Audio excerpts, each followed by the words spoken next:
si tu dis à tes parents que tu as fait de la philosophie, ils vont dire non, c'est plate, ça, c'est épouvantable. Puis je leur dirais, tu vas dire à tes parents, maintenant je suis philosophe. Parce que la philosophie, que ce qu'on a connu, c'est l'étude des philosophes. Exactement. Toi, c'est pas de la philosophie que tu vas faire, tu vas être un philosophe.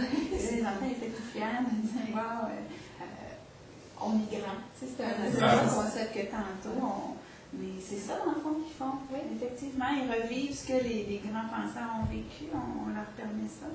Nous, on pense à la philosophie pour adultes, mais ce qu'on a, c'est des écrits des grands penseurs, mais on n'a pas leur démarche. Pour beaucoup de ces grands penseurs-là, ils se promenaient avec des personnes, puis ils discutaient, puis ils se posaient des questions, puis ça les aidait. Ils faisaient ce qu'on fait avec la philo pour enfants, et puis là, ils nous ont légué des textes qui témoignent de leur réflexion, mais on n'a pas leur démarche. C'est comme si on prend l'aboutissement sans avoir pris tout ce qui les a amenés à faire ça, puis à penser ça.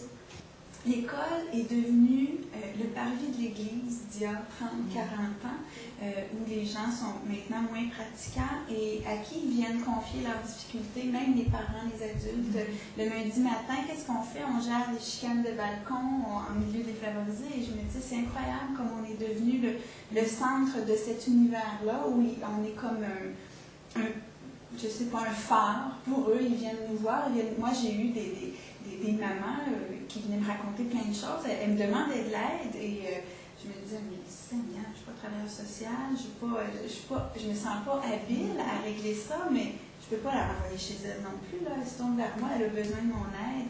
Et je trouvais que de mettre un projet dans l'école de ce type-là, ça outille un peu tout le monde à recevoir ce type de confidence-là, autant des enfants que peut-être des parents aussi qui se tournent vers nous maintenant, comme ils se tournaient vers le curé avant, j'imagine.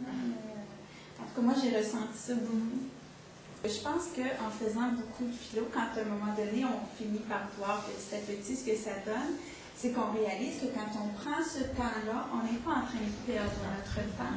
Alors que socialement, présentement, on se sent toujours coupable de prendre une pause et de s'arrêter juste pour penser ou pour jaser parce qu'on a l'impression qu'on perd notre temps. Mais là, on réalise que c'est pas une perte de temps, mais qu'au contraire, on sème plein de choses, puis que les enfants se construisent à travers ces échanges-là et qu'elles sont tout aussi importantes que tout ce qui se vit dans le reste de la journée.